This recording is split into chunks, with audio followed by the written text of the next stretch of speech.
Subscribe कीजिए sky startup channel को और बेल आइकन को दबाएं लेटेस्ट बिजनेस आइडियाज़ के लिए। नमस्कार दोस्तों, मैं शौर्य स्काई स्टार्टअप के नए एपिसोड में आपका स्वागत करता हूं। दोस्तों, आज हम आपको वर्मी कंपोस्ट के बारे में बताने वाले हैं, कैसे आप घर पर वर्मी कंपोस्ट का मैन्युफैक्चरिंग कर सकते हैं, जिसके लिए हम आए हैं शालिनी केंचुआ वर्मी कंपोस्ट, हकीकतपुर बिजनौर। नमस्कार नरेंद्र जी। नमस्कार सर। नमस्कार नरेंद्र जी, आप इंडियन आर्मी में कार्यरत थे, फिर कहाँ से आपको आइडिया कि आपने जैविक खाद की ओर रुख किया? एक्चुअल में रिटायरमेंट का मेरा समय नज़दीक था और फिर मैंने डिसीजन लिया कि रिटायरमेंट के बाद नौकरी ना करके कोई अपना बिजनेस किया जाए। तो मेरे मेरठ में मेरी लास्ट पोस्टिंग थी, तो वहीं पे गोवंश अनुसंधान केंद्र था जी। और वहाँ पे मैं एक दिन दोपहर के टाइम गया और मैंने उसके विषय में जानकारी हासिल की जी। और मुझे वो व्यवसाय बहुत अच्छा लगा जी। तो फिर मैंने थोड़ा सा उनसे तौर तरीके सीखे उसके जो करने के होते हैं। और फिर मैंने आने के बाद छुट्टी में आया और उसी को अपने यहाँ स्थान चुना उसका और उसको ले डाउन कर दिया सब काम को। तो क्या सर इसके लिए आपने पहले कहीं से ट्रेनिंग वगैरह भी ली? हाँ, लगभग 2 महीने की ट्रेनिंग की है मैंने गोवंश अनुसंधान केंद्र मेरठ में। जी।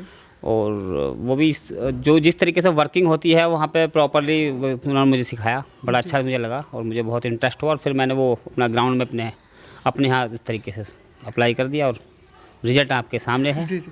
सर, जैसे स्टार्ट करेंगे तो जगह कितनी होनी चाहिए, कितनी जगह के साथ स्टार्ट कर सकते हैं? जगह कम से कम 4 बेड तो आपको एस्टैब्लिश करने पड़ेंगे शुरू में। 18x4 या 12x4 आपके हिसाब से है, अकॉर्डिंगली आपकी कितनी ज़मीन है उस हिसाब से आप उसको कम कॉस्ट में भी आप इसको लगा सकते हैं।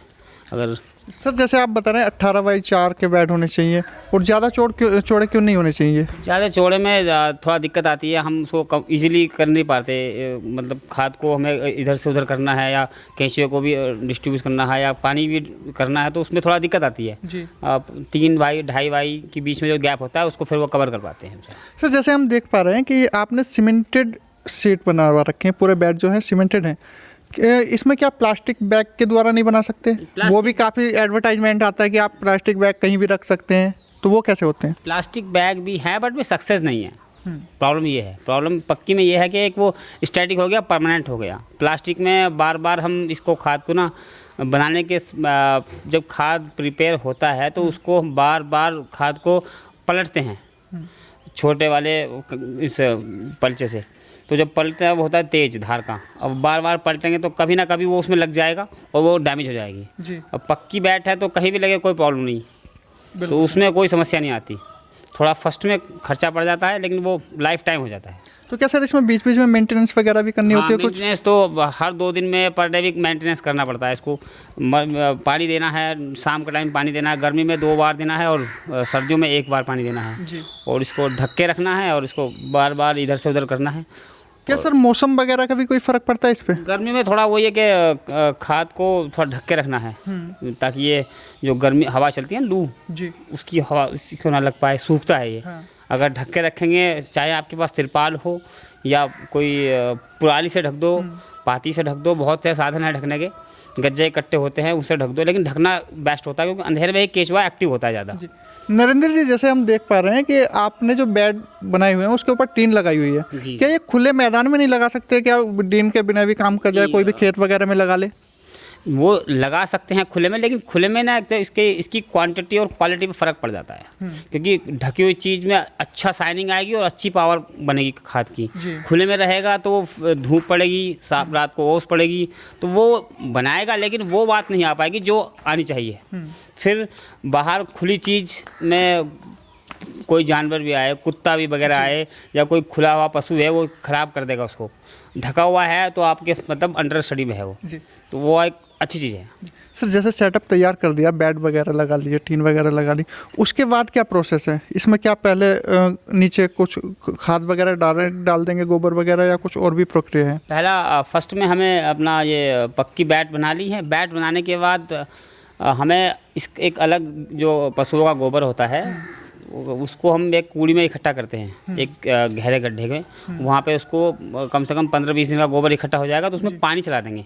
पानी भर के फिर उसको फावलों से इधर से उधर करेंगे, पलटेंगे ताकि वो मुलायम हो जाए, सॉफ्ट हो जाए। जो उसकी गर्मी है, मीथेन गैस है, वो ख़त्म हो जाएगी। अगर कच्चा गोबर में ज़्यादा मीथेन गैस होती है तो वो केंचुओं को मार देगी हीटिंग से मर जाएगा केचुआ। अगर उसको हम पानी भर के हिलाएंगे तो वो पानी से थोड़ा ठंडा हो जाएगा और बहुत ही सॉफ्ट हो जाएगा, ईजी हो जाएगा खाना। फिर उसको हम सीधा 2-3 दिन के बाद में बैट के अंदर लेआउट कर देंगे गोबर को 2 से 2.5 फीट के हाइट पे इक्वल। मतलब 2 से 2.5 फीट डालना है 15 दिन के बाद रखा हुआ गोबर। उसके क्या 2 से 2.5 से ज़्यादा नहीं डाल सकते या कम नहीं? ज़्यादा डालने से केचुआ दबाव में आता है, क्योंकि केचुआ दब जाएगा ज़्यादा में, वो ठीक नहीं है। वो कहते हैं एक स्टैंडर्ड होता है, किसी का मानक होता है कि भाई इस लेवल पे करना। लेवल से बाहर जाओगे तो कभी भी गड़बड़ी हो सकती है, वो तुम्हारा लक है कि नहीं हो, बट होने के चांस ज़्यादा होते हैं। तो जो लेवल बना हुआ उसी पर आप चलोगे तो ज़्यादा बेस्ट रहेगा, इसीलिए SOP होती है हर चीज़ की। सर जैसे आप देख पा रहे हैं ये जो बेड है इसमें सर कितना केचुआ डाला जाए? केचुआ देखो ऐसा है, क्वांटिटी बैट की लेंथ और हाइट पे डिपेंड करेगा आपकी कि कितनी बड़ी बैट है। मिनिमम लगभग मान चलो 5 kg केचुआ तो मिनिमम चाहिए, और आप 10 kg भी डाल सकते हो, वो आपके ऊपर डिपेंड करेगा कि जितना ज़्यादा डालोगे उतना बेस्ट रहेगा, वो जल्दी बन जाएगा जी। और सर इसमें डालने के लिए केचुए कहाँ से ले सकते हैं? केचुए के लिए मेरे पास केचुआ अवेलेबल है 2 टाइप के, जय गोपाल और ऑस्ट्रेलियन जी। तो जिस वहाँ पे अवेलेबल है, आप किसी टाइम आप यहाँ से ले सकते हैं। बिल्कुल सर। सर जैसे केंचुए वगैरह डाल दिए, गोबर डाल दिया, 15 दिन रखा हुआ है, उसके बाद कितने समय में खाद तैयार होगा सर? देखो इसका 50 डेज़ और 60 डेज़ के बीच में खाद तैयार हो जाता है। बीच में अगर आपने नई बैट लगाई है तो मान लो अगर बीज हमसे लिया है तो हम बीच में जाके 1-2 बार उसमें चेक करेंगे कि कोई प्रॉब्लम तो नहीं आ रही। काफ़ी समस्या आती हैं नई बैटों में, तो वे समस्याएं हमें जाकर देखनी पड़ेंगी कि क्या समस्या है। मान लो नए आदमी को तो इस चीज़ की जानकारी है नहीं जी, तो वो तो अपने हिसाब से चलेगा, बिल्कुल, और वो उसके अनुकूल हो नहीं पाएगा तो वो उसमें लॉस होने के चांसेस हैं। बाकी चल जाता है, ऐसा तो कुछ नहीं है। तो क्या सर इसमें बीच में कोई दवाई वगैरह या पानी वगैरह कुछ देना होता है? हाँ, पानी तो हर 2 दिन के बाद पानी का स्प्रे करना है। प्लस ऐसा होता है कि कुछ केंचुआ होता है कि जो प्रजनन करता है, प्रजनन करने के बाद केंचुआ कमज़ोर हो जाता है जी।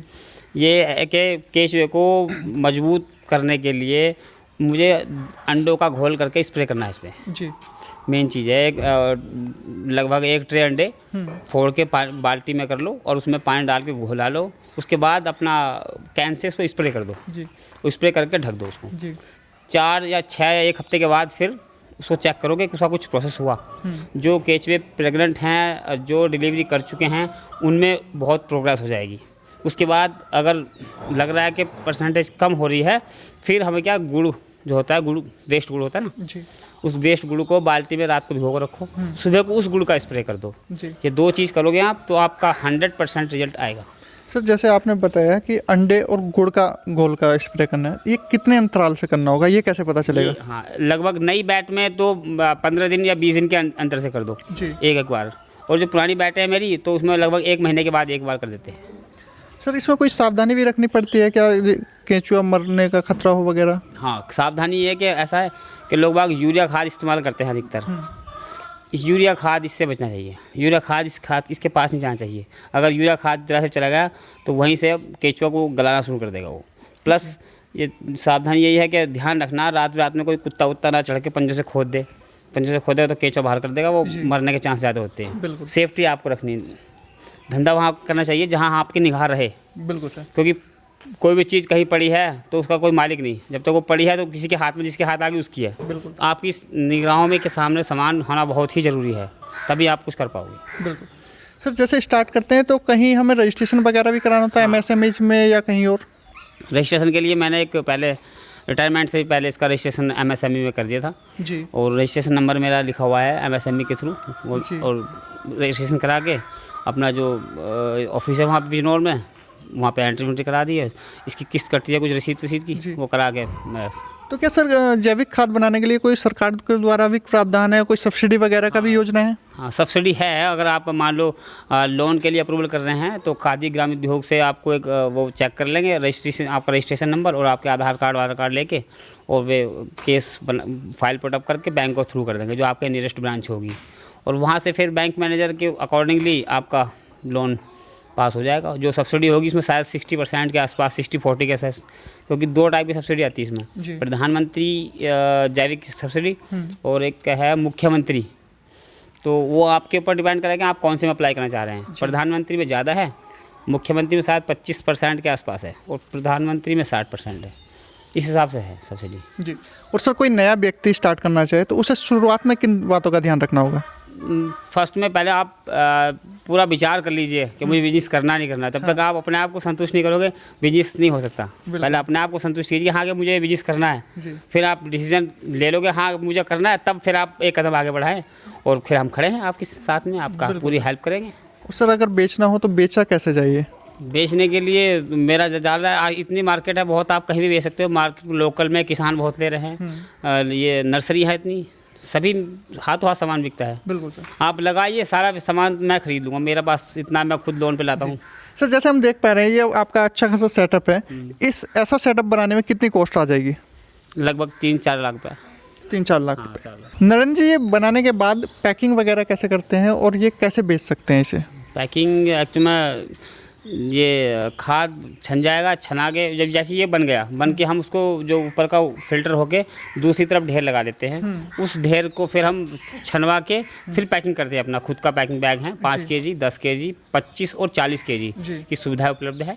और जैसे ही अकॉर्डिंगली हमारे पास फ़ोन आते हैं, बोर्ड लगे हुए हैं चारों तरफ, बिजनौर, नगीना, धामपुर, चांदपुर, इन इसमें बोर्ड लगा के रखे हुए हैं। तो उन बोर्डों पर नंबर इंगित हैं और उन नंबरों को हिसाब से ही लोग ग्राहक फ़ोन करते हैं कि मुझे इतना खाद चाहिए या 1 कुंटल खाद, 2 कुंटल खाद या दो बैग चाहिए। तो उस हिसाब से हम फिर एरिया के 9 मिनट से जो हमारी डिलीवरी है वहाँ पे हम पहुँचा देते हैं पैकिंग के साथ। पैकिंग में हम ये 5 किलो, 10 केजी और 25 और 40 केजी, जो 10 किलो की पैकिंग है मेरे हाथ में है। और अकॉर्डिंगली ग्राहक के हिसाब से जो डिमांड होगी उस हिसाब से हम पैकिंग करके देते हैं। और सब वीडियो के माध्यम से कोई भी आपसे संपर्क करना चाहे वर्मी कंपोस्ट लेने के लिए तो वो कैसे संपर्क कर सकता है आपसे? ये मेरे बोर्ड पे फ़ोन नंबर इंगित हैं, व्हाट्सएप नंबर है, रिक्वायरमेंट के हिसाब से मुझे कॉल कीजिए, आपकी डिलीवरी पहुंच जाएगी वहाँ पे। डिलीवरी कोई समस्या नहीं है। ये थे हमारे साथ नरेंद्र सिंह जी, जिन्होंने आर्मी से रिटायर होने के बाद वर्मी कंपोस्ट का काम स्टार्ट किया और हमें जानकारी दी। नमस्कार नरेंद्र सिंह जी। नमस्कार सर।